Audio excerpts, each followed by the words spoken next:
கர்த்தரும் உலக இரட்சகருமான இயேசு கிறிஸ்துவின் ஈடு இணையற்ற நாமத்தினாலே திருநெல்வேலி திருமண்டலம் கல்லடைக்குறிச்சி சிஎஸ்ஐ கிறிஸ்து ஆலயத்தின் சார்பாக இந்த ஆராதனை வேளையிலே பங்கு பெறும்படி வந்திருக்கிற உங்கள் அனைவரையும் அன்போடு கூட வாழ்த்துகிறேன், வரவேற்கிறேன். ஆண்டவருடைய கிருபையும் ஆசீர்வாதமும் உங்கள் அனைவரோடு கூட இன்றும் என்றும் சதா காலங்களிலும் நிலைத்திருப்பதாக. தொடர்ந்து நம்ம மத்தியிலே ஈரோட்டிலிருந்து அருமையான சகோதரர் சாமுவேல் ராஜ் அவர்கள் நம்மத்தில் வந்திருப்பது பெரிய மகிழ்ச்சியான ஒரு காரியம். கர்த்தர் வல்லமையாக பயன்படுத்தப்பட்டு வருகின்ற ஒரு சிறந்த ஒரு ஊழியக்காரர். அவர்கள் இந்த நாளில் நம்ம மத்தியில் வந்திருக்கிறார்கள். அவர்கள் நமக்கு ஆண்டவருடைய அருள் செய்தி வழங்குவார்கள். நம்ம ஜெபத்தோடு கூட காத்திருப்போம், ஆண்டவருடைய ஆசீர்வாதங்களை பெற்றுக்கொள்வோம். தேவ கிருபை உங்கள் அனைவரோடு கூட எப்பொழுதும் நிலைத்திருப்பதாக. ஆமென். ஆண்டவரும் உலக இரட்சகருமாகிய இயேசு கிறிஸ்துவின் இனிதான நாமத்தினாலே இந்த தொலைக்காட்சியின் மூலமாக இந்த செய்தியை கேட்டுக்கொண்டிருக்கிறவங்கள் ஒவ்வொருவரையும் நான் வாழ்த்துகிறேன். கர்த்தருடைய பெரிதான கிருபையினால் இந்த நாளிலும் இந்த செய்தி உங்களுக்கு நிச்சயமாய் ஆசீர்வாதத்தோடு அமையும் என்று நான் விசுவாசிக்கிறேன். இந்த கிருபையை தந்த இந்த தேவாதி தேவனுக்கும் இந்த வாய்ப்பை கொடுத்த ஏஞ்சல் டிவி உரிமையாளர்களுக்கும் பொறுப்பாளர்களுக்கும் என்னுடைய ரெவரண்ட் முத்துராஜையா அவர்களுக்கும் என் நன்றியை வாழ்த்துக்களை தெரிவித்துக் கொள்கிறேன். கர்த்தருடைய ஆசீர்வாதத்துக்காக இந்த நாளிலே உபாகமத்தின் புஸ்தகம் 6ஆம் அதிகாரம் 5வது வசனத்தை உங்களுக்காக நான் வாசிக்கும்படி விரும்புகிறேன். நீ உன் தேவனாகிய கர்த்தரிடத்தில் உன் முழு இருதயத்தோடும் உன் முழு ஆத்துமாவோடும் உன் முழு பலத்தோடும் அன்பு கூறுவாயாக என்று கர்த்தர் கட்டளையாக சொல்லுகிறார். முழு பலத்தோடு அன்பு கூற வேண்டும், முழு பலத்தோடு அன்பு கூற வேண்டும், முழு உள்ளத்தோடு அன்பு கூற வேண்டும் என்று கர்த்தர் சொல்கிறார். இந்த நாட்களிலே நாம் எல்லாருமே தேவனிடத்தில் அன்பு கூறுகிறோம். முழு பலத்தோடு அன்பு கூறுகிறோமா என்பதுதான் இப்பொழுது கர்த்தருடைய பாரம். கர்த்தருடைய இருதயத்திலே அநேக காரியங்கள் பதிந்திருக்கிறது. கர்த்தருடைய இருதயத்திலே அநேக காரியங்களை வைத்திருக்கிறார். இன்றைக்கு தேவன் விரும்புகிறது என்னவென்று சொன்னால், அநேக நேரம் தேவனோடு உறவாடுவதற்கு பேசுவதற்கு ஆட்கள் இல்லை என்பதுதான். அநேக நேரம் கர்த்தரோடு பேசுகிறதற்கு ஆட்கள் இல்லை என்பது நம்முடைய தேவனுடைய இருதயத்தின் வாஞ்சை, தாகம், ஏக்கமாக இருக்கிறது. பிரியமானவர்கள், இதை கேட்டுக்கொண்டிருக்கிற நீங்கள் இந்த நாளிலும் கூட இந்த சத்தியத்தின் மூலமாக ஒரு சின்ன விஷயத்தை மட்டும் நான் உங்களுக்கு சொல்ல விரும்புகிறேன். கர்த்தருடைய வார்த்தை எனக்கு வந்தபடியால் அந்த வார்த்தையை தான் உங்களுக்கு சொல்ல விரும்புகிறேன். தேவன் இந்த நாட்களிலே ஆவியிலே தனித்திருக்கிற மனுஷர்களை, தனித்து ஜெபிக்கிற மனுஷர்களை தேடுகிறார். தன்னுடைய ஆவியிலே தனித்திருந்து ஜெபிக்கிற அபிஷேகம் உள்ள மனிதர்களை தேடுகிறார். தனித்திருந்து ஜெபிப்பதுனா என்ன? ஒரு மனிதன் தன்னை சுற்றியுள்ள சகல ஜனங்களையும், குடும்பங்களையும், சொந்த பந்தங்கள் எல்லாரையும் விட்டுவிட்டு தன் நேரத்தை முழுமையாக அவரிடம் மட்டுமே செலவிடும்படியாய் தன்னை தனிமைப்படுத்திக் கொள்வதுதான் ஆவியிலே தனித்திருப்பது என்பது. ஆவியிலே தனித்திருக்கும்படியாய் கர்த்தர் கேட்கிறார். ஆவியிலே தனிமையாய் தேவனுடைய சமூகத்துக்கு வந்து உலக சம்பந்தங்களுக்கும் உலக காரியங்களுக்கும் வேறு பல பிரச்சனைகள் எல்லாவற்றையும் விட்டுவிட்டு தேவ சமூகத்துக்கு வந்து தன்னுடைய சுயத்தினாலே தன்னுடைய தேவைகளை கேட்காதபடி கர்த்தருடைய சத்தத்தை கேட்டு அவருடைய இருதயத்தின் பாரத்தை கேட்டு ஜெபிக்கக்கூடிய ஆட்களை கர்த்தர் தேடுகிறார். அதுதான் ஆவியிலே தனித்திருக்கக்கூடிய மனிதர்களை கர்த்தர் தேடுகிறார். இதை கேட்டுக்கொண்டிருக்கிற உங்களுக்கு ஆண்டவரோடு பேச விருப்பமாயிருந்தால், தேவனுடைய சத்தத்தை நீங்கள் கேட்க விரும்புவீர்கள் என்றால், ஆவியிலே தேவ சமூகத்தில் போய் தனித்திருக்கும்படி கர்த்தர் கேட்கிறார். அவரை நேசிக்கும்படி சொல்கிறார். முழு பலத்தோடு முழு இருதயத்தோடு அவரிடத்தில் அன்பு கூற வேண்டும் என்று சொல்கிறார். அவரை தேடி போய் அவருடைய சமூகத்திலே அன்பு கூறுங்கள் என்று கர்த்தர் சொல்கிறார். அவரை நேசிக்க வேண்டும். நாம் எல்லாரும் அதை செய்கிறோம் தான். நீங்கள் சொல்லுவீர்கள், நாங்கள் அதிகாலையில் இருந்து ஜெபிக்கிறோம், தேவனை அதிகமாய் தேடுகிறோம் என்று சொல்லி. பிரியமானவர்களே, எப்பொழுது நீங்கள் ஜெபித்தாலும் உங்களுடைய காரியங்களை குறித்து, உங்கள் தேவைகளை குறித்து, உங்கள் பிரச்சனைகளை குறித்தே நீங்கள் அவரிடத்தில் பேசிக்கொண்டிருக்கிறீர்கள். ஆனால் கர்த்தர் அதை கேட்கவில்லை. இப்பொழுது நீங்கள் இதுவரைக்கும் ஒரு நாளாவது நீங்கள் எழுந்திருந்து தேவ சமூகத்தில், ஆண்டவரே, இன்றைக்கு நான் உமக்காக என்ன செய்ய வேண்டும் என்று கேட்டிருக்கிறீர்களா? தேவ சமூகத்திலே, ஆண்டவரே, நான் உமக்காக என்ன செய்ய வேண்டும் என்று காலையில் எழுந்தவுடன் ஆண்டவரிடத்தில் கேட்டிருப்பீர்களா? இன்றைக்கு ஆண்டவருடைய இருதயத்தின் பாரத்தை உங்களுக்கு சொல்லிக் கொண்டிருக்கிறேன். ஆண்டவர் கேட்கிறார். அதிகாலையில் எழுந்து, ஆண்டவர், இன்றைக்கு நான் உமக்காக என்ன செய்ய வேண்டும் என்று கேட்க விரும்புகிறார். அவருடைய இருதயத்தில் இருக்கக்கூடிய காரியங்களை தெரிந்து அதன்படி நீங்கள் செயல்பட வேண்டும் என்று விரும்புகிறார். தேவன் இந்த நாளிலே அவரோடு தனித்திருக்கும்படியாய் சாமுவேலை கூப்பிடுகிறார். ஏலி என்ன சொல்லுகிறார்? அவர் என்ன சொல்லுகிறாரோ அதை கேள் என்று சொல்லி அனுப்புகிறார். பிரியமானவர்கள், இந்த நாளிலும் நீங்கள் உங்களுடைய வாழ்க்கையிலே நீங்கள் என்ன செய்ய வேண்டும் என்று அவரிடத்தில் கேட்க, உங்கள் சுயமான காரியங்களையோ உங்கள் தேவைகளை கேட்கிற அந்த நாட்களை கர்த்தர் எதிர்பார்க்கவில்லை. அவர் இடத்திலிருந்து நீங்கள் அவருடைய சத்தத்தை கேட்டு அவர் சொல்லுகிறதை நீங்கள் செய்ய வேண்டும் என்று அவர் எதிர்பார்க்கிறார். தேவனோடு தனித்திருப்பது என்பது அதுதான். தேவ சமூகத்திலே தனித்திருந்து தன்னுடைய காரியங்களை குறித்து பேசாதபடி கர்த்தருடைய காரியங்களை குறித்து, அப்பா நீங்க பேசுங்க, நீங்க சொல்லுங்கன்னு சொல்லி, இந்த தனித்திருத்தலை தான் கர்த்தர் விரும்புகிறார். நன்றாய் தெரிந்து கொள்ளுங்கள், இன்றைக்கு தேவன் மனிதன் தன்னை நேசிக்க வேண்டும் என்று விரும்புகிறார். முழு உள்ளத்தோடு அவரை நேசிக்க வேண்டும் என்று விரும்புகிறார். நீங்கள் ஒரு உறவினரை பார்க்க போனால் எப்படி இருக்கிறீர்கள், நன்றாக இருக்கிறீர்களா, சந்தோஷமாக இருக்கிறீர்களா என்று விசாரிக்கிறீர்களா? அது ஒரு அன்பு. அதே போல் காலையில் தேவ சமூகத்திற்கு போய் தேவனிடத்திலே நீங்கள் விசாரிக்கிறவர்களா இருக்க வேண்டும். அவர் எப்படி உங்களை விசாரிக்கிறவர்களா இருக்கிறாரோ அதே போல் நீங்களும் தேவனை விசாரிக்கிறவர்களா இருக்க வேண்டும். அவர் மேல் அன்பு செலுத்துகிறவர்களா இருந்தால் நிச்சயமாக அப்படித்தான் சொல்ல வேண்டும். அடுத்த ஆண்டவர் என்ன சொல்கிறார்? அனுதினமும் அவரோடு வந்து நீங்கள் உறவாட வேண்டும், அவரை தேட வேண்டும், அவரோடு பேச வேண்டும் என்று விரும்புகிறார். அவரோடு நீங்கள் பேச வேண்டும், அவரும் உங்களோடு பேச விரும்புகிறார். அநேகர் என்ன செய்கிறார்கள்? ஜெபத்தில் அது வேண்டும், இது வேண்டும், அதை சொல்ல, இதை சொல்ல என்று உங்களுடைய காரியங்களை சொல்லிக்கொண்டே இருக்கிறீர்கள். உங்களுடைய காரியம் முடிந்து சொல்லி முடித்த பிறகு விட்டு வெளியே வந்து விடுகிறீர்கள். ஜெபத்தை முடித்து வெளியே வந்து விடுகிறீர்கள். ஆனால் அதற்கு பிறகு கர்த்தர் உங்களிடத்தில் எதையாவது சொல்ல வேண்டும் என்று பிரியப்பட்டு ஆர்வப்பட்டு உங்களோடு பேச விரும்பினால் நீங்கள் வெளியே போய் விடுகிறீர்கள், ஜெபத்தை முடித்து விடுகிறீர்கள். இதைத்தான் கர்த்தர் சொல்கிறார். ஆவியில் தனித்திருப்பது என்பது உங்களுடைய பிரச்சனைகளை குறித்தோ உங்களுடைய தேவைகளை குறித்தோ ஆண்டவரிடத்தில் சொல்லிக்கொண்டே இருப்பதல்ல. அவருடைய தேவைகள், அவருக்கென்று சில தேவைகள் இருக்கிறது. அவருக்கு சில காரியங்களை மனுஷர்களுக்கு சொல்ல வேண்டும் என்று நினைத்திருக்கிறார். சில சமுதாயத்துக்கு சொல்ல வேண்டிய காரியங்கள் தேவனுடைய இருதயத்தில் இருக்கிறது. அது எல்லாரிடத்திலும் சொல்ல முடியாது. ஜெபிக்கிற மனிதனிடத்தில் தான், ஆவியிலே தனித்திருக்கிற மனிதனிடத்தில் தான் அந்தப்பட்ட காரியங்களை சொல்ல முடியும். இதை கேட்டுக்கொண்டிருக்கிற ஜெபிக்கிற மனிதர்களுக்கு நான் சொல்லுகிறேன், நீங்கள் வீட்டில் இருந்து கொண்டு முதியவர்களாக இருக்கலாம், ரிட்டையர்ட் ஆனவர்களாக இருக்கலாம், இந்த நேரத்தில் வேறு எங்கும் ஊழியங்களுக்கு போக முடியாத சூழ்நிலை இருக்கலாம். ஆனால் இந்த வேறு எங்கும் போக முடியாத இந்த சூழ்நிலையிலே ஆவியிலே தனித்திருந்து ஜெபிக்கிற மனுஷனை கர்த்தர் தேடுகிறார். நீங்கள் ஆவியிலே தனித்திருந்து ஜெபிக்கிறது மட்டுமல்ல, இதில் ஒரு காரியம், நிபந்தனை இல்லாத அவரை தேட வேண்டும். நிபந்தனை இல்லாமல், இதை செய்தால் கர்த்தர் என்னை ஆசீர்வதிப்பார், இதை செய்தால் கர்த்தர் அதை கொடுப்பார் என்று எந்த நிபந்தனையும் இல்லாமல் கர்த்தரை தேடுகிற ஜனமாக இருக்க வேண்டும். நீங்கள் ஜெபித்து பாருங்கள், கர்த்தர் உங்களோடு பேச விரும்புகிறார். கர்த்தர் உங்களோடு பேச விரும்புகிறார். அப்படி நீங்கள் பேச விரும்ப வேண்டுமென்றால், கர்த்தரோடு நீங்கள் தனித்திருக்க வேண்டும் என்று சொன்னால் 2 காரியங்களை உங்களுக்கு சொல்லுகிறேன். ஒன்று, உங்களுக்கு பொறுமை தேவை. பொறுமையோடு தேவ சமூகத்தில் போய் ஆண்டவரே நீர் பேசும் என்று காத்திருக்க வேண்டும். பொறுமை மிகவும் அவசியம். காத்திருக்க வேண்டும். மோசேயை ஆண்டவர் சீனாய் வனாந்தரத்தில் மேலே சீனாய் மலைக்கு வரும்பொழுது, நீ மேலே வா, நான் உன்னோடு பேசுவேன் என்று சொல்லுகிறார். உன்னோடு பேச வேண்டும் என்று சொல்லுகிறார். மோசே சீனாய் மலையின் மேலே போய் கர்த்தர் பேசுவார் பேசுவார் பேசுவார் என்று காத்துக்கொண்டே இருக்கிறார். அவர் பேச வேண்டும் என்று காத்துக்கொண்டிருக்கிறார். மோசே ஒரு வார்த்தையும் அவரிடத்தில் பேசவில்லை. தேவன் பேசுவார் என்று அமர்ந்து அமைதியாய் காத்துக்கொண்டே இருக்கிறார். எனக்கு பிரியமானவர்களே, மோசேயிடம் தேவன் 6 நாட்களாக பேசவில்லை. 6 நாட்கள் பேசவில்லை. ஆனால் 6 நாளும் தேவனுடைய சமூகத்திலே மோசே காத்திருந்தார். கர்த்தர் பேசுவார், நாம் தனித்திருக்க வேண்டும் என்று சொல்லி. இதில் 2 காரியம். அந்த 6 நாட்களும் மோசேயும் தனக்குரியதை கேட்கிறாரா? தன்னுடைய பிரச்சனைகள், கீழே எகிப்தியர்களுக்கும் இஸ்ரேலர்களுக்கும் நடந்த பிரச்சனைகள், எகிப்திலிருந்து கூட்டிக் கொண்டு வரும்போது அநேக பிரச்சனைகள், அந்த பிரச்சனைகளை குறித்து சொல்லுகிறாரா? தன்னுடைய குடும்ப பிரச்சனைகளை குறித்து பேசுகிறாரா என்பதை எல்லாம் கூட ஆண்டவர் சோதித்திருக்கக்கூடும். அவர் தன்னை சுயத்தை இழந்து, எல்லாவற்றையும் இழந்து, ஆண்டு என் சத்தத்தை கேட்கத்தான் காத்திருக்கிறாரா என்பதை குறித்து கூட தேவன் ஒரு சோதனையின் மூலமாய் பேசாமல் இருந்திருக்கக்கூடும். ஆனால் 6 நாள் தேவன் பேசவில்லை. 6 நாளும் தேவன் பேசுவார் என்று அமைதியாய் காத்திருந்தார். தன்னுடைய எல்லா உறவுகள், சொந்த பந்தங்கள், எல்லா காரியங்களை விட்டு கர்த்தர் பேசுவார் என்று காத்திருந்தாராம். பிரியமானவர்களே, 6 நாளைக்கு பிறகுதான் கர்த்தர் பேசினார். 34 நாட்கள் அதற்கு பிறகு பேசுகிறார். ஒவ்வொரு காரியமாய் தேவன் பேசிக்கொண்டே இருக்கிறார்.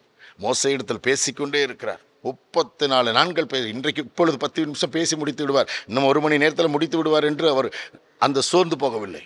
தேவன் பேசுகிறது எல்லாம் கேட்டுக்கொண்டே இருக்கிறார். 34 நாட்கள் பேசுகிற பொழுது எல்லாவற்றையும் கேட்கிறார். பொறுமையோடு கேட்டுக்கொண்டு கர்த்தருடைய இருதயத்தில் என்ன திட்டங்களை வைத்திருக்கிறாரோ அத்தனை காரியங்களையும் பொறுமையாய் கேட்டு தெரிந்து கொண்டு தான் அவர் கீழே வந்தார். ஆமேன் சொல்லுங்க.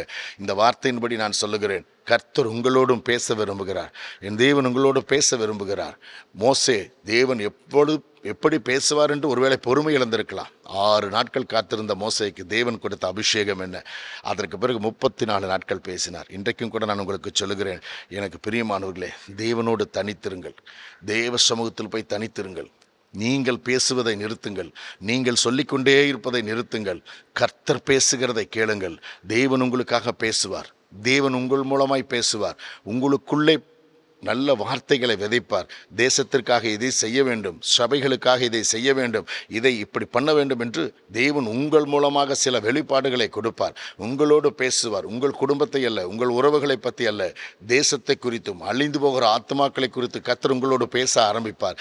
இன்றைய சபையின் சூழ்நிலைகள் என்னவென்று என் ஆண்டவருக்கு தெரியும். இன்றைய சபை வாலிபர்களை குறித்து எப்படிப்பட்ட தரிசனங்களை கர்த்தர் வைத்திருக்கிறார் என்பதை உங்களோடு தான் பேச முடியும். தேவனோடு தனித்து ஜெபிக்கிறவர்களிடத்தில் மட்டுமே கர்த்தர் தன்னுடைய வெளிப்படையான காரியங்களை முழுமையாய் பேச முடியும். நீங்கள் அவரிடத்தில் அன்பு கூறாமல், அவரை நேசிக்காமல் அவரிடத்தில் போய் சொல்லும் பொழுது, அன்பு கூறாத ஒருவர்களிடத்திலே, நேசிக்காத ஒருவரிடத்திலே கர்த்தர் முழுமையான காரியங்களை வெளிப்படுத்த முடியாது. தேவனுடைய திட்டங்களை வைராக்கியமாய் செய்து முடிக்கக்கூடிய ஜனங்களோடு கர்த்தர் பேசுவார். தேவனுடைய திட்டங்களை புரிந்து கொண்டு அதை உண்மையாய் செயல்படுத்துகிற மனுஷர்களிடத்திலே கர்த்தர் பேசுவார். இன்றைக்கும் உங்களோடு தான் தேவன் பேச விரும்புகிறார் என்று சொல்லித்தான் கர்த்தர் என் மூலமாக எங்களுக்கு சொல்லிக் கொண்டிருக்கிறார். இதை கேட்டுக்கொண்டிருக்கிற நீங்கள் ஆண்டவரோடு போய் உங்கள் தேவைகளையே குறித்து பேசிக்கொண்டே இருக்காதபடி, உங்கள் காரியங்களை குறித்தே கேட்டுக்கொண்டில்லாதபடி, தேவனுடைய தேவைகள் என்னவென்று தெரிந்து அவருடைய சமூகத்தில் போய் அமைதியாய் ஜெபியுங்கள். இயேசு கிறிஸ்து அநேகரை சுஸ்தமாக்கினார், அநேகரை விடுதலை செய்தார், அநேகருடைய பிசாசுகளை துரத்தினார். உடனே ஜனங்கள் எல்லாம் போய் எல்லா ஜனங்களை கூட்டிக் கொண்டு வந்தார். அந்த நேரத்தில் அவர் மனித புகழ்ச்சியை விரும்பி இருந்தால் எல்லாரும் வந்து அவர்களை இப்போ குணமாக்கினதை குறித்தோ மற்றதை குறித்தோ அவரிடத்தில் பேசுவார்கள் என்று அவருக்கு தெரியும். ஆனால் அவர்கள் வருகிறதைக் கண்டு இயேசு தனித்திருக்கும்படியாய் மலைக்கில் ஏறி போய் ஜெபிக்க ஆரம்பித்து விட்டார். அவர் ஜெபிக்க ஆரம்பித்து விட்டார். கர்த்தருக்கு, தேவனுக்கு நன்றி சொல்ல ஆரம்பித்து விட்டார். தேவனோடு பேச அடுத்து என்ன திட்டம், அடுத்து என்ன காரியம். இப்பொழுது ஒரு காரியத்தை முடித்து விட்டார். ஜனங்களை சுஸ்தமாக்கி விட்டார், குணமாக்கி விட்டார், பிசாசுகளை துரத்தி விட்டார், அநேகர் விடுதலை அடைந்தார்கள். ஒரு காரியம் முடிந்தது. ஜனங்கள் பாராட்டுவதற்கும் ஜனங்கள் மறுபடி தேடி புகழ்ச்சியை வரும்பொழுது அவர் அந்த புகழ்ச்சியை விரும்பாதபடி இயேசு தனிமையில் தேவனிடத்தில் ஜெபிக்கும்படியாக ஏறி போகிறார். போய் தேவனோடு பேச ஆரம்பிக்கிறார். பிதாவே என்று கூப்பிடுகிற அந்த அபிஷேகத்தோடு ஜெபிக்க ஆரம்பிக்கிறார். இன்றைக்கும் கர்த்தர் உங்களை பிதாவே என்று உரிமையோடு கூப்பிடுகிற தேடுகிற ஜனங்களோடு சில காரியங்களை பேச விரும்புகிறார். இந்த காரியத்தின் மூலம், இந்த தொலைக்காட்சியின் மூலம் நீங்கள் இதை கேட்டுக்கொண்டிருக்க நீங்கள் ஒருவேளை இருதயத்தில் தொடப்பட்டீர்கள் என்று சொன்னால் கர்த்தர் உங்களை தேர்ந்தெடுத்திருக்கிறார் என்று அர்த்தம். கர்த்தர் உங்களோடு, நீங்கள் அவரோடு வந்து தனித்திருந்து ஜெபிக்க வேண்டும் என்று விரும்புகிறார் என்று அர்த்தம். ஒருவேளை இந்த சத்தியத்தின்படி நீங்கள் சில காரியங்களை புரிந்து கொண்டால், ஆம், இதுவரை நான் போய் என் சொந்த காரியங்களுக்காகவே ஜெபித்துக் கொண்டிருக்கிறேன், சொந்த தேவைகளுக்காகவே ஆண்டவரிடத்தில் கேட்டுக்கொண்டிருக்கிறேன், என் குடும்பங்களுக்காகவே நான் கேட்டுக்கொண்டிருக்கிறேன், இவையெல்லாம் விட்டுவிட்டு ஆண்டவருடைய இருதயத்தில் இருக்கக்கூடிய ஏக்கங்களை தெரிந்து கொள்ளும்படியாய் நான் தேவ சமூகத்தில் தனித்திருப்பேன், எத்தனை நேரமானாலும் சரி கர்த்தருடைய சத்தத்தை கேட்காமல் நான் வெளியே வரமாட்டேன் என்று சொல்லி உங்களுடைய உலக காரியங்கள் எல்லாவற்றையும் வெறுத்துவிட்டு, உலக பிரச்சனைகள் எல்லாவற்றையும் மூடிவிட்டு தேவ சமூகத்தில் அமர்ந்திருந்து அமைதியாய் கர்த்தரை ஸ்தோத்தரித்து கொண்டே இருந்து பாருங்கள். தேவன் உங்களுடைய இருதயத்தில் இந்த நேரத்தில் பேசுவாரானால் உங்களை தொட விரும்புகிறார் என்று அர்த்தம், உங்களோடு பேச விரும்புகிறார் என்று அர்த்தம். இங்கே அமைதியாய் இதை கேட்டுக்கொண்டிருக்கிற உங்களுக்கு நான் சொல்லுகிறேன், அன்று மோசேயோடு பேசின தேவன் இன்றைக்கும் இருக்கிறவராகவே இருக்கிறார். இன்றைக்கும் உங்களோடு பேச விரும்புகிறார். உங்களோடு பேசி உங்கள் மூலமாய் சில காரியங்களை செய்ய விரும்புகிறார். நீங்கள் மறுத்தாலும் அதை கர்த்தர் அனுமதிக்க மாட்டார், விடவே மாட்டார். நீங்கள் தான் அந்த யோனாவா இருந்தால், நீங்கள் வழி தவறி போனாலும் சரி, நீங்கள் இடமாறி போனாலும் சரி, ஒருவேளை இதை கேட்டு நீங்கள் அலட்சியப்படுத்துகிற மாதிரி இருந்தாலும் சரி, நீங்கள் தான் அந்த யோனாவா இருந்தால், எந்த சூழ்நிலை மாறி போனாலும் மீண்டும் கர்த்தர் உங்களை பிடித்து அவரோடு பேசுகிற, உங்களோடு பேசுகிற சத்தத்தை சொல்லி, அந்த காரியங்களை சொல்லி உங்கள் மூலமாகத்தான் இந்த காரியத்தை நிறைவேற்றுவார். இன்றைக்கு என் மூலமாக உங்களுக்கு சொல்லிக் கொண்டிருக்கிறார். இதை அநேகர் பேர் கேட்கிறீர்கள். இதை கேட்கிற ஜனங்கள் நிச்சயமாக கர்த்தரால் தெரிந்தெடுக்கப்பட்ட, தேர்வு செய்யப்பட்ட, அழைக்கப்பட்டவர்களாகத்தான் இருக்க வேண்டும். இந்த சத்தியத்தை கேட்க நீங்கள் விரும்புவது மட்டுமல்ல, இந்த சத்தியத்தை கேட்கும்படியாய் கர்த்தர் உங்களை அமர வைத்திருக்கிறார் என்று சொன்னால், அமர்ந்திருக்க வைத்திருக்கிறார் என்று சொன்னால், நிச்சயம் இந்த சத்தியம் உங்களுக்கு தேவையானது. இதன் மூலமாய் நீங்கள் தேசத்தில் ஏதோ ஒரு காரியங்களை செய்ய போகிறீர்கள், ஏதோ ஒரு நன்மைகளை உங்கள் மூலமாய் கொண்டு போக போகிறார் என்று அர்த்தம். யாரோ அழிந்து கொண்டிருக்கிற ஆத்துமாக்களுக்கு நீங்கள் விடை கொடுக்க போகிறீர்கள் என்று, விடுதலை கொடுக்க போகிறீர்கள் என்று அர்த்தம். தேவன் உங்கள் மூலமாய் ஒருவேளை உங்கள் பகுதியிலோ உங்கள் சபைகளிலோ ஒரு பெரிய மாற்றத்தை கொண்டு வர முடியும். தேவன் இந்த காரியத்தின் மூலமாய் நீங்கள் செய்ய போகிற இந்த சத்தியத்தை ஜெபத்தினாலே கர்த்தர் உங்கள் மூலமாய் வெளிப்படுத்தி சில காரியங்களை உங்களோடு பேசி ஒரு பெரிய எழுப்புதலை கொண்டு வர முடியும் என்று நான் விசுவாசிக்கிறேன்.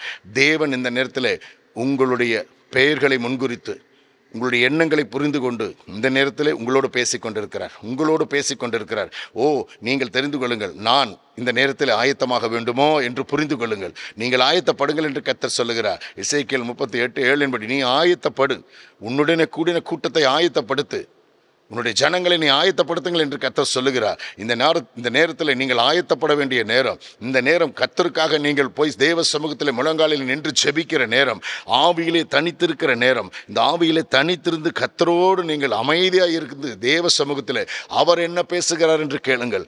அவருடைய மன ஏக்கங்களை குறித்து கேளுங்கள். பேசும் ஆண்டவரே, நீர் பேசும் என்று கேளுங்கள். அவர் பேசுகிற சத்தத்தை கேட்காவிட்டால் உங்களால் ஒன்றையும் செய்ய முடியாது. பிரியமானவர்களே, இந்த நேரம் தான் இல்லை, எந்த நேரமாயிருந்தாலும் ஆண்டவர் உங்களோடு பேசுகிற சத்தத்தை நீங்கள் கேட்டீர்கள் என்றால் அது அவ்வளவு மகிழ்ச்சியாக இருக்கும். நான் அநேக முறை அவருடைய சத்தத்தை கேட்டிருக்கிறேன், அநேக முறை அவர் பேசுகிறதை கேட்டிருக்கிறேன். அந்த சத்தம் காதேஸ் வனாந்தரத்தை அதிர பண்ணுகிற அந்த சத்தம் நான் சாதாரணமாய் பேசுவேன். அநேகருடைய இருதயங்களை கிழிக்கிறதை பார்த்திருக்கிறேன். சபைகளில் அநேகருடைய உள்ளங்களை தொடுகிறதை பார்த்திருக்கிறேன். குறிப்பாய் வாலிப பிள்ளைகள் மனம் உடைகிறதை பார்த்திருக்கிறேன். கர்த்தர் சொன்னதை அங்கே பேசுகிறபடியால் கர்த்தர் அங்கே கிரியை செய்கிறார். தேவ சமூகத்தில் அதிகாலையில் எழுந்து முழங்காலில் என்று கர்த்தரோடு பேசுகிற அந்த நேரத்தில், கர்த்தாவே நீர் பேசும் என்று அவருடைய இருதயத்தின் காரியங்களை கேட்டு நான் பேசுவேன். அந்த சத்தம் தான் இன்றைக்கு அநேக ஜனங்களை உயிர்ப்பிக்கிறது. பல தேசங்களுக்கு என்னை அழைத்து கொண்டு போகிறது. பல சபைகளில் பேசும்பொழுது அநேகர் உடைக்கப்படுகிறதை பார்க்கிறேன். நான் ஒன்றுமில்லாமல் பிரசங்கித்து கொண்டு தான் இருப்பேன். ஆனால் சபைகளில் அநேக குடும்பங்கள் உடைக்கப்படுகிறதை பார்ப்பேன், அநேக குடும்பங்கள் தொடுப்படுகிறதை பார்ப்பேன். காரணம் என்ன? தேவன் எனக்கு சொல்லி நான் அதை பிரசங்கிக்கிறபடியால், தேவன் எனக்கு சொன்னதை நான் அந்த ஜனங்களுக்கு பேசுகிறபடியால் தேவன் கிரியை செய்கிறார். இயேசுவும் அப்படித்தான். ஒவ்வொரு காரியத்தையும் செய்வதற்கு முன்பாக என் இயேசு கிறிஸ்து தேவ சமூகத்தில் போய் அவரோடு தனித்திருந்து அவரோடு பேசி அவர் என்ன சொல்லுகிறார் என்று கேட்டு அந்த சத்தியத்தை ஜனங்களுக்கு சொல்லுவார். அந்த சத்தியத்தை ஜனங்களோடு பேசுவார். உவமைகளாய் பேசுவார், சாட்சிகளோடு பேசுவார். அப்படி பேசும்பொழுது அந்த ஜனங்கள் உடைக்கப்படுவார்கள், ஜனங்கள் தொடப்படுவார்கள், பெரிய மாற்றங்கள் வரும். இன்றைக்கு இதை கேட்டுக்கொண்டிருக்கிறவர்களுக்கு முன்பாக நான் சொல்லுகிறேன், நிச்சயமாக தேவன் உங்களை முன்குறித்திருக்கிறார், உங்களை அழைத்திருக்கிறார். இந்த சத்தியத்தின் மூலமாக என்ன, உங்களை புறப்படுங்கள் என்று சொல்லவில்லை, உங்களை போங்கள் என்று சொல்லவில்லை, வாங்கள் என்று சொல்லுகிறார். வாரும், உங்களை பார்த்து வாங்கள், என்னுடைய சமூகத்துக்கு வா, நீ வா, நான் உன்னோடு பேச வேண்டும். நீங்கள் வாரு, நான் உன்னோடு பேச வேண்டும். உன் மூலமாய் நான் பேச வேண்டும், உன் மூலமாய் நான் சிலரோடு பேச வேண்டும், உங்கள் மூலமாய் நான் சில கிரியைகளை செய்ய வேண்டும், உங்கள் மூலமாய் நான் சபைகளை உயிர்ப்பிக்க வேண்டும் என்று கர்த்தர் விரும்புகிறபடியால் இந்த நேரத்தில், இந்த சமயத்தில் தேவன் உங்களை இங்கே அமர வைத்திருக்கிறார். இதை கேட்டுக்கொண்டிருக்கிற உங்களை பயன்படுத்த விரும்புகிறார், உங்களை எல்லாரையும் பயன்படுத்த விரும்புகிறார். நீங்கள் இந்த சத்தியத்தின் மூலமாய் அநேகருக்காக நீங்கள் பேச வேண்டிய நாட்கள் வந்தது. இதுக்கு மேல் நான் எப்படி போக முடியும்? நான் வயதாகிவிட்டேன், ஒருவேளை நான் ஓய்வு பெற்று விட்டேன், நான் ஒன்றுக்கும் தகுதியற்றவன் என்று நீங்கள் இதை பார்த்து சொல்லிக் கொண்டிருப்பீர்களா? அது தவறானது. கர்த்தர் இதற்கு பிறகும் உங்களை பயன்படுத்துவதற்காக முடிவு செய்திருக்கிறார். இதற்கு பிறகும் தேவன் உங்களோடு பேச விரும்புகிறார் என்று சொன்னால் உங்கள் மூலத்தான் அதை நடத்தி முடிப்பார். உன் நினைவுகள் என் நினைவுகள் அல்ல என்று சொல்லுகிறார், உங்கள் வழிகளும் என் வழிகள் அன்று சொல்லுகிறார். கர்த்தர் இன்றைக்கு நிர்ணயித்தபடியே தேவன் உங்களோட பேச விரும்புகிறார். இந்த நிமிடம் கர்த்தர் உங்களை பயன்படுத்த விரும்புகிறார். இதை கேட்டுக்கொண்டிருக்கிற ஒவ்வொருவருடைய வீடுகளுக்குள்ளும் இப்பொழுது ஒரு ஷக்கினா மகிமை இறங்கி வரும். தேவ அபிஷேகம் நிரம்பி வலியும். உங்களை கர்த்தர் தொட ஆரம்பிப்பார். எது உங்களுக்கு தடையாக இருக்குதோ அத்தனை தடைகளையும் கர்த்தர் உடைக்க ஆரம்பிப்பார். எது எது பலவீனமாக இருக்கிறீர்களோ அந்த பலவீனத்தை எல்லாம் மாற்ற ஆரம்பிப்பார். உங்கள் குடும்பத்தில் இருக்கிற சண்டைகள் பிரிவினைகளை மாற்ற ஆரம்பிப்பார். ஏனென்றால் நீங்கள் தேவ சமூகத்தில் வந்து காத்திருந்து மன சமாதானத்தோடு தேவன் பேசுகிறதை கேட்க வேண்டும் என்றால் உங்களுக்குள்ள ஒரு சமாதானம் வேண்டும், உங்களுக்குள்ள ஒரு சந்தோஷம் வேண்டும். அந்த தடைகளை கர்த்தர் இப்பொழுது உடைக்கப் போகிறார், இப்பொழுது மாற்றப் போகிறார். இந்த செய்தியின் மூலமாய் நீங்கள் தேவ சமூகத்திற்கு வருவதற்கு தடையா இருக்கிற காரியங்கள் அத்தனை காரியங்களையும் தேவன் உடைக்கப் போகிறார். உங்கள் ஒவ்வொருவரையும் தெரிந்து வைத்திருக்கிறார். உங்கள் ஒவ்வொருவரையும் கர்த்தர் நேசிக்கிறார். உங்களுக்குள்ள இருக்கிற தாளந்துகளை, உங்களுக்குள்ள இருக்கிற திறமைகளை குறித்து தான் அவர் இந்த நேரத்தில் பயன்படுத்த போகிறார். அந்த தாளந்துகளும் அந்த திறமையும் கர்த்தருக்காக நீங்கள் பயன்படுத்த போகிறீர்கள். இந்த நாள் கர்த்தருடைய நாள். இந்த நாள் கர்த்தர் உங்களை தேர்ந்தெடுத்த நாள். எழும்பு எழும்பு சீயோனே, உன் வல்லமையை தரித்துக்கொள், நீ எழும்பி பிரகாசி, காரிருள் பூமியை மூடும். ஆனாலும் கர்த்தர் இந்த நாளில் உன்மேல் உதிக்கப் போகிறார். இந்த நிமிடம் கர்த்தர் உன்மேல் ஒரு அபிஷேகத்தை ஊற்றுகிற நாள். இந்த நிமிடம் கர்த்தர் உங்களை பலப்படுத்துகிற நாள். உன் தளர்ந்து போன முழங்கால்களை பலப்படுத்துகிற நிமிடம் இது. தேவன் உங்களை எழுந்திருக்க பண்ணுகிறார். புறப்படு என்று சொல்லுகிறார். என்னுடைய சமூகத்துக்கு வா என்று சொல்லுகிறார். நீங்கள் வரும்பொழுது தேவ சமூகத்தில் வந்து பேசும் என்று கேளுங்கள், நீங்கள் பேச வேண்டாம். மீண்டும் சொல்லுகிறேன், இனி இந்த நாள் முதல் கொண்டு தேவ சமூகத்தில் போய் பேசும், நீங்கள் பேசும் ஆண்டவரே என்று சொல்ல வேண்டும். உங்கள் காரியங்களை குறித்து பேசுகிற நாட்கள் இல்லை. உங்களுடைய தேவைகளை குறித்து சொல்லுகிற நேரம் இது அல்ல. இது ஆவியிலே தனித்திருக்கிற நேரம். உங்கள் ஆவியிலே தனித்திருந்து தேவனுடைய சமூகத்திலே காத்திருக்கிற நேரம். 6 நாட்கள் மோசே காத்திருந்தார் என்றால் யோசித்து பாருங்கள். ஒவ்வொரு நிமிடமும் கர்த்தர் பேசுவார் பேசுவார் என்று காத்திருந்தாரே, ஒரு நிமிடம் கர்த்தர் பேசவில்லை. 6 நாட்கள் பேசவில்லை. ஆனால் மோசே பொறுமையோடு காத்திருந்தார், பொறுமையோடு இருந்தார், பொறுமையோடு இருந்தார். பவுல் அப்போஸ்தலன் கூட இயேசு சந்தித்த பிறகு 3 நாட்கள் புசியாமலும் தண்ணீர் குடியாமலும் உபவாசத்தோடு தேவனுடைய சத்தத்தை கேட்டு அவர் படுத்திருந்தாராம். 3 நாட்கள் தனித்திருந்தாராம். 3 நாட்கள் தனித்திருந்து தேவனுடைய திட்டங்களை கேட்டாராம். தேவன் பேச ஆரம்பித்தார். என் இயேசுவும் கூட ஊழியங்களுக்கு போவதற்கு முன்னாடி 40 நாள் தேவ சமூகத்தில் போய் காத்திருந்தார். 40 நாட்கள் காத்திருந்து கர்த்தர் என்ன சொல்லுகிறார், என்ன பேசுகிறார் என்று உபவாசத்தோடு ஜெபத்தோடு காத்திருந்தார். அதற்கு பிறகுதான் அவர் புறப்படுகிறார். இன்றைக்கு கர்த்தர் உங்கள் மேலே அந்த வைத்த அபிஷேகத்தை உங்களுக்கு சொல்லிவிட்டார். இன்றைக்கு தேவன் உங்களோடு பேச விரும்புகிறார். நீ கேட்டுக்கொண்டிருக்கிற நீங்கள் மிஷனரிகளாக இருக்கலாம், ஊழியக்காரராக இருக்கலாம், ஒன்றுக்கும் பிரயோஜனம் இல்லாதவர்களாக இருக்கலாம், தேவன் உங்களை பயன்படுத்தாத பாத்திரமாய் கூட இருக்கலாம். ஆனால் இன்று முதல், இந்த நிமிடம் முதல் உங்களை பயன்படுத்த விரும்புகிறேன் என்று சொல்கிறார். இதுவரை தேவனுக்கு நீங்கள் பயன்படாமல் இருந்திருக்கலாம், தேவனுக்காக ஒரு காரியங்களையும் செய்யாமல் கூட இருந்திருக்கலாம், வழக்கம் போல உங்கள் வாழ்க்கையை நீங்கள் வாழ்ந்து கொண்டிருந்திருக்கலாம். ஆனால் இந்த நிமிடம் இதை கேட்கிற உங்களை கர்த்தர் முன்குறித்தார் என்று தெரிந்து கொள்ளுங்கள். என்னை கொண்டும் எதையோ செய்ய விரும்புகிறார் என்று நீங்கள் முடிவு எடுத்தீர்கள் என்று சொன்னால் புறப்படுங்கள். கர்த்தர் உங்களை நடத்த ஆரம்பிப்பார். புறப்படுங்கள், தேவ சமூகத்துக்கு ஓடுங்கள், தனித்திருங்கள். மனைவி, பிள்ளைகள், குடும்பம், சொந்தம், உறவுகள், பிஸ்னஸ், வேலை எல்லாவற்றையும் மறந்து விடுங்கள். அப்பா, நீங்க என்னோட பேசுங்க. என்னை குறித்து இந்த திட்டத்தை என்ன வைத்திருக்கிறீர்கள்? இந்த சமூகத்துக்கு நான் என்ன செய்ய வேண்டும்? எங்கள் சபைக்காக, எங்கள் தேசத்துக்காக நான் என்ன செய்ய வேண்டும் என்று தேவ சமூகத்தில் அமர்ந்து அமைதியாக இருங்கள். எவ்வளவு நேரம் நீங்கள் அமைதியாக இருக்கிறீர்களோ அத்தனை நேரம் கர்த்தர் பார்ப்பார். உங்கள் இருதயத்துக்குள்ளே முடித்து விடுவாரா, இப்ப பேசுவாரா என்ற அந்த எண்ணம் வேண்டாம். இந்த நேரம் போதும், நாம் நாளை பேசிக்கலாம் என்ற வேண்டாம். நீங்கள் எந்த அளவுக்கு அர்ப்பணிப்போடு தேவ சமூகத்தில் அமர்ந்து ஜெபித்துக் கொண்டிருக்கிறீர்களோ, காத்திருக்கிறீர்களோ, அந்த நேரத்தை கர்த்தர் பார்த்து எப்பொழுது நீங்கள் அந்த சத்தத்தை கேட்க தகுதி அடைகிறீர்கள் என்று தெரிந்த உடனே கர்த்தர் பேச ஆரம்பித்து விடுவார். கர்த்தர் உங்களோடு பேச ஆரம்பிப்பார். அவர் பேசுகிறவர். வாயை உண்டாக்கினவர் பேசாமல் இருக்க மாட்டார். கண்ணை உண்டாக்கினவர் உங்களை பாராமல் இருக்க மாட்டார். காதை உண்டாக்கினவர் உங்களோடு பேச, உங்கள் சத்தத்தை கேட்காமல் இருக்க மாட்டார். எனக்கு அன்பானவர்களே, இந்த நேரத்தில் ஆவியானவர் என் மூலமாய் பேசுகிறதை நான் உணர்கிறேன். கர்த்தர் உங்களுக்காக சொல்ல வேண்டியதை சொல்லிக் கொண்டிருக்கிறேன். புறப்படுங்கள். எதை எப்படி செய்ய வேண்டும், எதை எவ்வளவு ஞானமாய் செய்ய வேண்டும் என்று கர்த்தர் நிச்சயம் உங்களோடு பேசுவார். உங்கள் சுயநலத்துக்காக அங்கே போக வேண்டாம். உங்கள் சுய காரியங்களை தேட அங்கே போக வேண்டாம். உங்கள் தேவைகளை சொல்ல அங்கே நீங்க போக வேண்டாம். கர்த்தராய் பேசுவார். அது உங்களுக்கு ஆச்சரியமா இருக்கும். எங்கேயோ இருக்கிற பிரச்சனைகளை குறித்து கூட கர்த்தர் பேசுவார். ஊழியங்களை குறித்து தான் பேசுவார் என்று நினைக்க வேண்டாம். தேசத்தில் அழிந்து போகிற ஆத்மாக்களை குறித்து கூட பேசலாம். கர்த்தர் தேடுகிறாரா? பூமியிலே ஒருவனும் இல்லை என்று கேட்டு தேடின நாட்கள் போதும். இன்றைக்கு எல்லாரும் நாங்கள் இருக்கிறோம் ஆண்டவரே, நாங்கள் உம்முடைய சமூகத்துக்கு வருகிறோம் ஆண்டவர் என்று கேட்கிற ஜனங்களை கர்த்தர் தேடுகிறார். பிரியமானவர்களே, அவர் உங்களோடு பேச விரும்புகிறார். எழுந்திருங்கள். உங்கள் தேவ சமூகத்தில் போங்கள். உங்கள் இருக்கிற இடத்துல நீங்கள் முழங்கால் படியிடலாம். இருக்கிற இடத்திலேயே கர்த்தரை தேட ஆரம்பிக்கலாம். இருக்கிற இடத்திலேயே கர்த்தர் உங்களோடு பேசுவார் என்று விசுவாசம் இருந்தால் அமைதியாய் கர்த்தரை தேடுங்கள். அமைதியாய் தேவ சமூகத்தில் இருங்கள். மீண்டும் சொல்லுகிறேன், நீங்கள் பேச வேண்டாம், நீங்கள் ஜெபிக்க வேண்டாம். நீங்கள் அமர்ந்து உங்களை அமைதியாய், உங்களை முழுமையாய் ஒப்புக் கொடுத்து, உன் முழு பலத்தோடு, முழு ஆத்துமாவோடு, முழு இருதயத்தோடு கர்த்தருடைய சமூகத்தில் ஆண்டவரே நீர் பேசும் என்று கேட்கும் பொழுது தேவன் இன்றைக்கு உங்களோடு பேசுவார். நிச்சயம் பேசுவார், நிச்சயம் பேசுவார். எவ்வளவு நேரம் நீங்கள் காத்திருக்கிறீர்களோ அதை காட்டில் 4 மடங்கு அவர் உங்களோடு பேசுவார். எவ்வளவு நேரம் தேவ சமூகத்தில் அமைதியாக இருக்கிறீர்களோ அந்த அளவுக்கு அவருடைய சத்தத்தை நீங்கள் கேட்கவும் அவர் உங்களுக்கு கிருபை செய்வார். இப்பொழுது நீங்கள் அந்த ஆயத்தத்தை பட வேண்டும் என்று கர்த்தர் விரும்புகிறார். நீங்கள் ஆயத்தப்பட வேண்டும் என்று கர்த்தர் விரும்புகிறார். தேவ சமூகத்தில் அவர் உங்களோடு பேசுனது மட்டுமல்ல, இதை கேட்டுக்கொண்டிருந்த உங்கள் ஒவ்வொருவரையும் தெரிந்தெடுத்து கொண்டார் என்று நீங்கள் முடிவு செய்யுங்கள். உங்களை அழைத்து விட்டார் என்று சொல்லுங்கள். ரோமர் 8:26 என்பது உங்கள் பலவீனத்தில் உதவி செய்கிற பரிசுத்த ஆவியானவர் உங்களோடு வருவார். உங்கள் பலவீனத்தில் உதவி செய்கிற பரிசுத்த ஆவியானவர் இப்பொழுது உங்கள் வீடுகளுக்குள்ளே வந்திருப்பார். உங்கள் வீடுகளுக்குள்ளே இப்பொழுது அபிஷேகம் கடந்து வந்திருக்கும். கர்த்தருடைய ஷகினா மகிமை உங்கள் மேலே இறங்கி வந்திருக்கும்.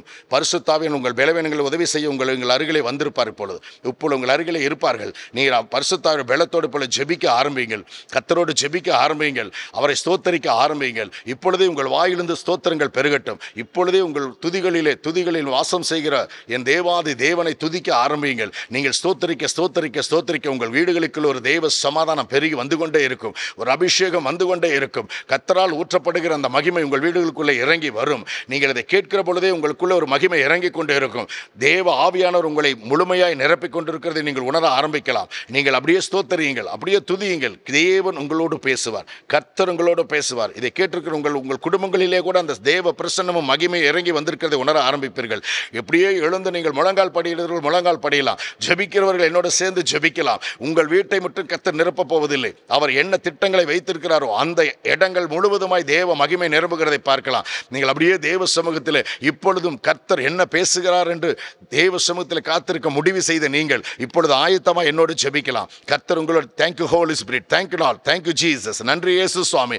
இப்பொழுதும் இதை கேட்டுக்கொண்டிருக்கிற ஒவ்வொருவர் மேலும் தேவ அபிஷேக மகிமை இறங்கட்டுமாய் நான் ஜெபிக்கிறேன்.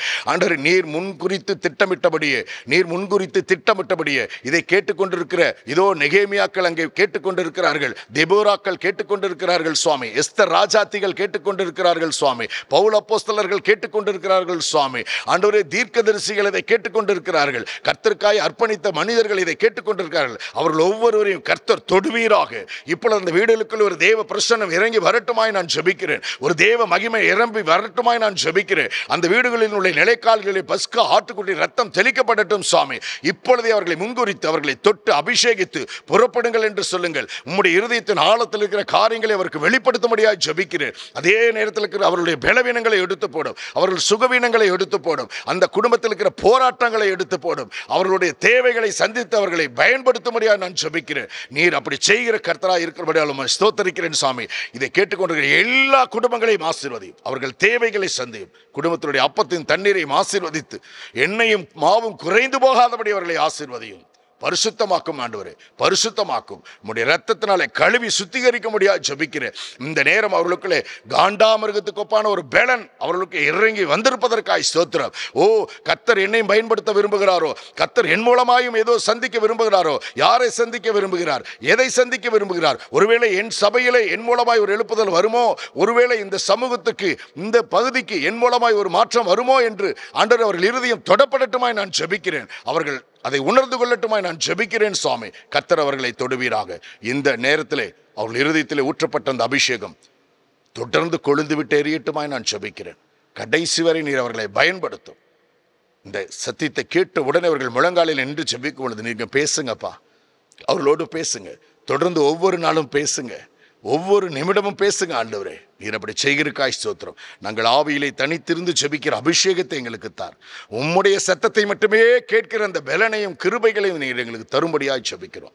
நீங்க பேசுங்கப்பா, நாங்கள் கேட்கிறோம். நீரே வழிநடத்தும், காத்துக்கொள்ளும். இயேசு கிறிஸ்துவின் மூலமாய் கெஞ்சி மன்றாடி கேட்கிறேன் பிதாவே, ஆமென், ஆமென்.